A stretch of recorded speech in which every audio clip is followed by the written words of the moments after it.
Okay, this is 100% true, even though most people I tell this to in real life don't believe me. When I was really little, my parents would let me stay up late on the weekends and watch TV until I fell asleep. I really loved these times, and I would stay up later than anyone else just because I could. Well, one night, I was almost asleep on my couch when I heard a noise from the front porch. It was the sound of our old-fashioned porch swing moving back and forth. I was a little scared, so I crept towards the bay window of my living room, and I peeked out towards the porch. Sitting on my porch swing was an older woman, probably in her 50s, wearing nothing but a nightgown, covered in blood, and holding a huge kitchen knife. I flipped out immediately, and I ran screaming into my parents' room, but I was too terrified to form words. My parents saw that I was upset, but I was finally able to tell them what I saw. My dad got really angry, and he told me that it was just a dream and to go back to sleep. I refused. I kept crying and screaming until he had enough. He snatched my arm and dragged me towards the front door to prove that nothing was there. I kicked, I screamed all the way, trying to make him stop, but he kept pulling me. Finally, we got to the door. He unlocked it, swung it open, and said, "See, there's nothing that..." To this day, I have never seen the look of fear and shock that was on his face when that woman turned and stared at us both and slowly stood up with the knife. My dad slammed the door shut and got my mom to call the police while we got his gun.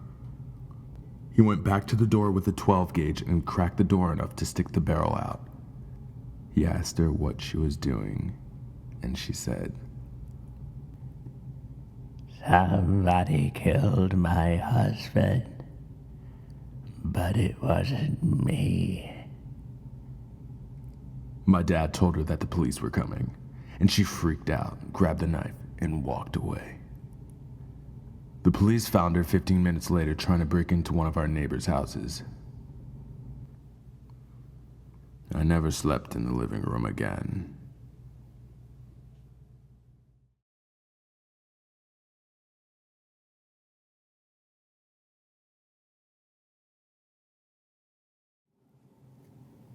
This is my first comment, so I know that doesn't help with the credibility department, but this is completely true.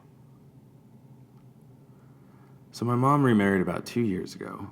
My dad died when I was 12, so she'd been a widow for over 10 years. This new relationship was very whirlwind with them. Meeting, dating, getting married within 3 months. I didn't know much about the guy, but my mom was happy, so I just tried to be supportive. She moved into his house in upstate Virginia and invited my fiance and I to spend a weekend in her new home, getting to know her husband. My mom's new home is pretty isolating. It's sat on a few hundred acres of lovely rolling hills. It was very picturesque. I was nervous about getting to know this guy, but really trying to make the most of it. Over the course of our first day, though, I felt more and more uneasy. I didn't think it was weird, just silly. My mom's new husband was being very welcoming and friendly. We were being made to feel very at home, yet I still couldn't shake this oppressive feeling. I finally chalked it up to me being more upset about my mom getting remarried than I was willing to admit with myself. We spent most of the day wandering around outside since I felt worse when indoors. That night, my fiance and I showered together. When I turned my back to him, he stopped talking in the middle of the sentence and asked, "What happened to your back?" "Well, nothing. Why?" "You have a huge bruise." I hopped out to try to see it in the mirror. When I got back in, we finished showering in silence. Then I was off to bed. The one window in our room looked out over a pitch-black empty field. But I couldn't sleep until I hung something over the window. I felt sure that otherwise someone would watch us through the window.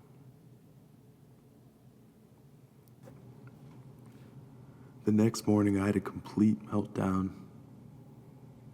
I woke up and just couldn't stop crying. I told my fiance we had to leave. He tried calming me down by telling me all the things that I've been telling myself. My feelings of anxiety were just a result of seeing my mom with someone. The longer I spend with them, the easier it would become. But I just had to leave. It was only Saturday morning and we were supposed to stay until Monday. I felt completely hysterical. I knew I was on the verge of a panic attack, and my only concrete thought was I had to stop crying enough to make our excuses and get the hell out. And we did. As soon as we were on the road, I felt like a weight had been lifted. I was even feeling embarrassed for my behavior, hoping I hadn't insulted my mom's husband by leaving early. Then my fiance broke the silence. "That bruise on your back, did you get a good look at it?" I had. It looked like someone had touched the middle of my back with fingers spread wide, with their hand at a tilt.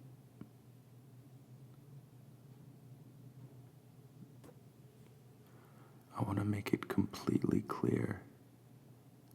No one had touched my back the previous day, especially hard enough to bruise. Cut to 3 weeks later, my mom visits me. The entire time she's hounding me to come stay with her again. After finally trying to change the subject for the 5th time, I level with her. Before I even finish telling the story, her face is white as a sheet. She tells me she's been feeling the same way in the house. She hates it. She wants them to move as soon as possible. And here's the real kicker. Her new husband's previous wife shot and killed herself right outside in the same field our room window overlooked.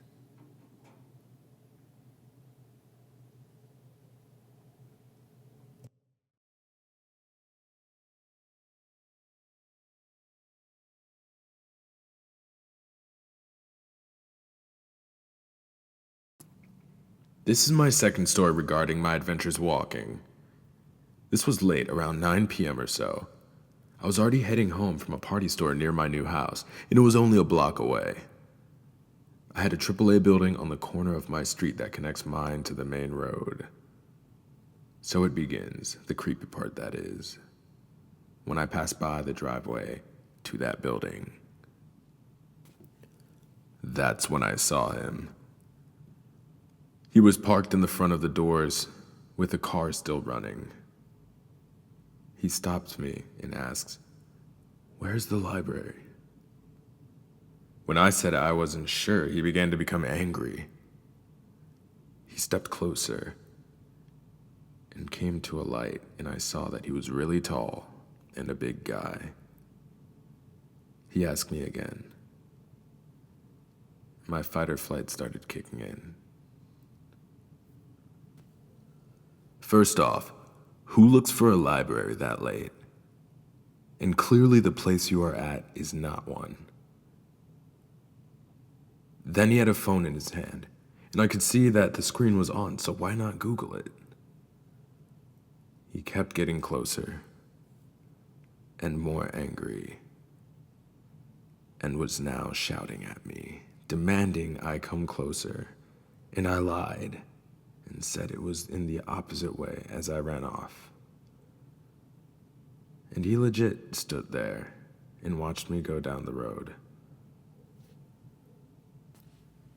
I called my husband, and I said, "Meet me outside now," and explained the situation.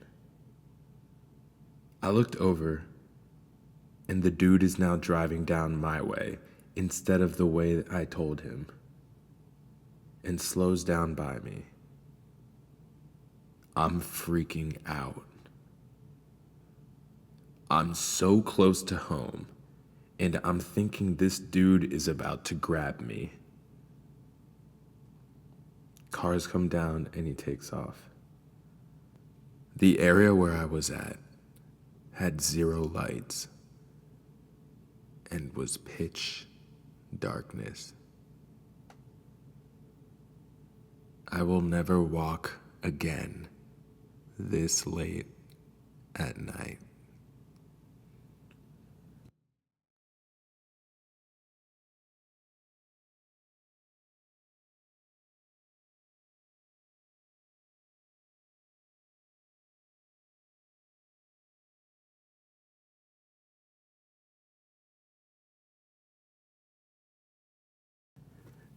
This happened when I was 7 years old,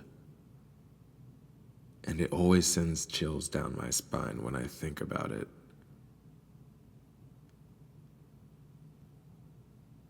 I grew up in a super Christian household where we literally went to church 3 days a week. Sunday for normal church, Wednesday, usually small groups, kids and youth night or prayer night, and Friday, praise and worship and potluck dinner. Everyone was pretty close. We weren't a huge church, but a good-sized church. I went to this church from the age of 2 up until I was an adult and decided church wasn't for me anymore. So I grew up side by side with a bunch of kids.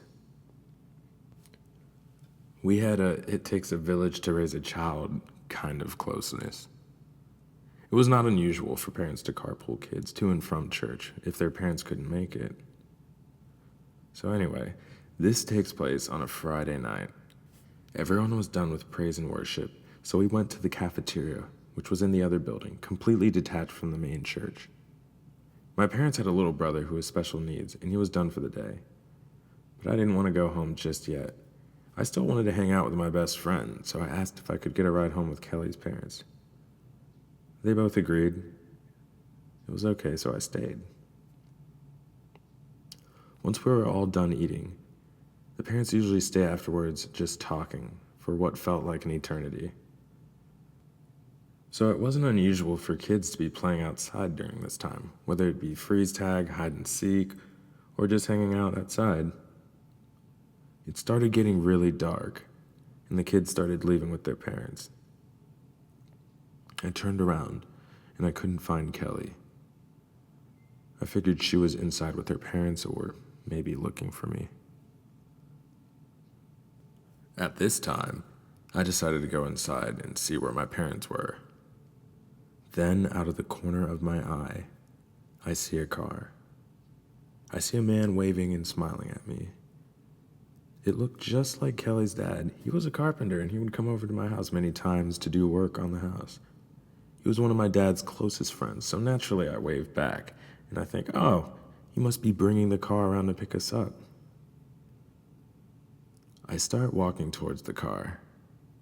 It Doesn't look like Kelly's car.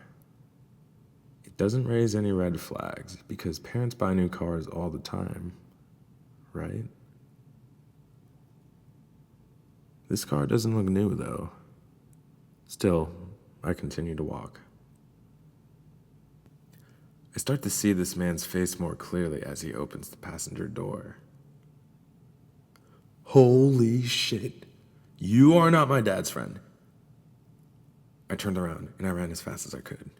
As soon as I run, I hear the man stomp on his gas pedal and he drove away. I go inside scared, and my friend is just sitting at a table with some other kids waiting for the last remaining parents to wrap it up and go home. She asked me where I was, and I told her what happened. At that time, I don't think she really realized what could have happened to me, as she just shrugged and started complaining about how long her parents had been talking to the pastor. I got home, went to my room, and I thank God that I made it to my bed. Creepy man who is not my dad's friend. Let's never meet again. Although now, at 23, I doubt I'm your type. You sick fuck.